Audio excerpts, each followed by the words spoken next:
ici?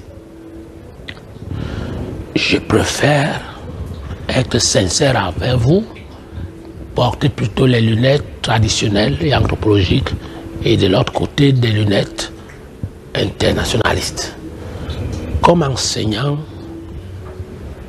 je suis incompétent parce que, voyez-vous, l'enseignant n'a pas besoin de savoir si l'élève est homosexuel ou hétérosexuel. L'enseignant forme l'homme. Donc là-bas, on ne peut pas faire de débat. Évidemment, quand je l'ai dit, c'est valable pour la dimension anthropologique. Moi, je viens d'un peuple où on nous a enseigné que parler du sexe, ça se parle en secret.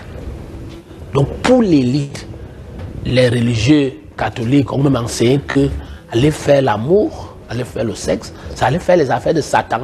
Et en fait, ils ont raison. Parce que c'est une affaire mystique, une affaire cachée. Que ce soit l'hétérosexualité ou l'homosexualité, c'est l'élite qui devrait en parler en cachette. Parce que là-bas, c'est la magie récréative, la magie de création, la magie procréative. Vous vous comportez comme Dieu quand vous voulez parler de sexualité. Et vous voyez bien que je ne parle pas d'une forme comme d'une autre. Je ne vous dirai pas mon identité. Je ne vous demande pas votre identité. Et donc je suis admiratif du discours ferme des institutionnels de la République qui estiment que cette affaire-là, on n'en parle pas. Même si on est tous conscients, parce que je vous ai dit, je vous ai promis la sincérité, l'élite religieuse, l'élite dirigeante, l'élite fonctionnaire comme nous, l'élite en général, on est libre d'être ce que nous sommes. Mais on ne peut pas prendre en nous d'accueillir un type qui nous amène dans un débat compliqué, comme celui-là, parce que c'est un débat d'obscurité, un débat en quatre murs, un débat bien compliqué. Ça, c'est la tradition, même pas africaine, c'est la tradition de la circonspection méthodique. C'est la tradition de la sagesse. Donc, comme anthropologue, je ne viens pas ici, ne m'invitez pas ici, vous dites, bon, l'affaire est bonne, hein, ou alors, non, jugement de valeur, je n'y suis plus. Parce que je vous ai promis, nous avons pris de l'âge.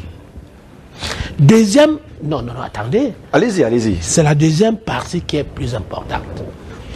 La partie la plus importante est que il y a un Français appelé Michel Crozier. Il avait écrit un livre, L'acteur et le système.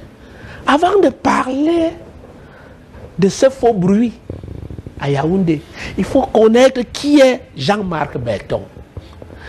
Il faut savoir que Jean-Marc Berton ne venait pas au Cameroun.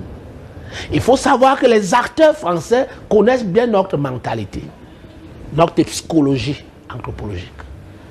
C'est-à-dire, pour énerver la foule camerounaise, on jette un faux débat.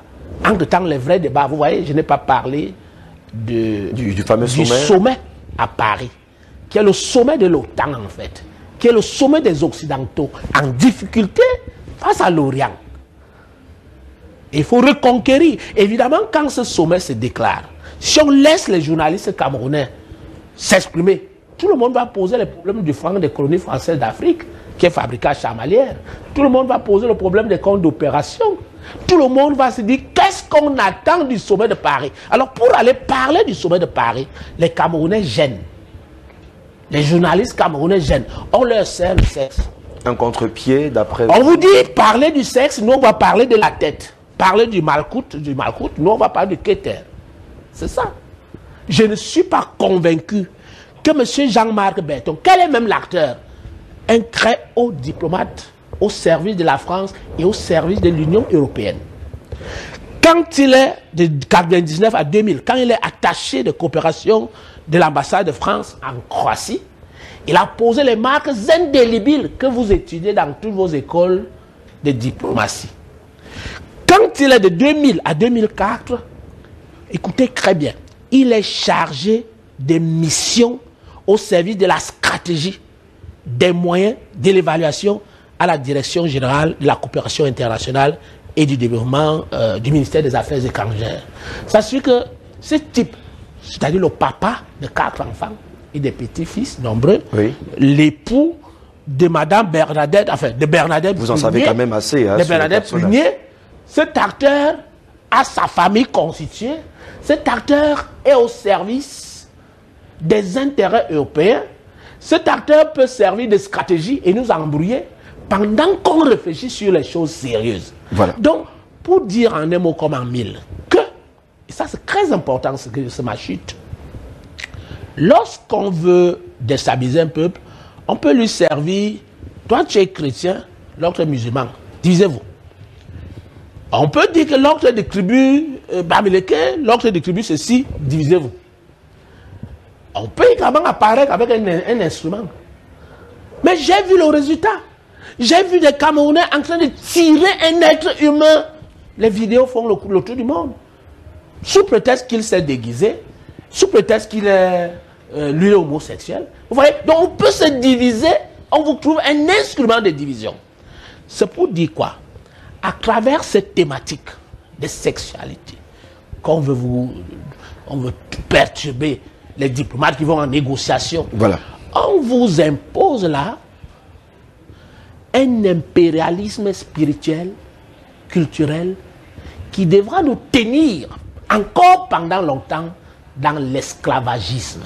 C'est en cela que la diplomatie chinoise et russe perturbe la diplomatie occidentale, parce que celle occidentale continue et insiste à être violente, j'allais dire anthropophage, mais je retire ça rapidement. On va revenir à vous, hein, et d'ailleurs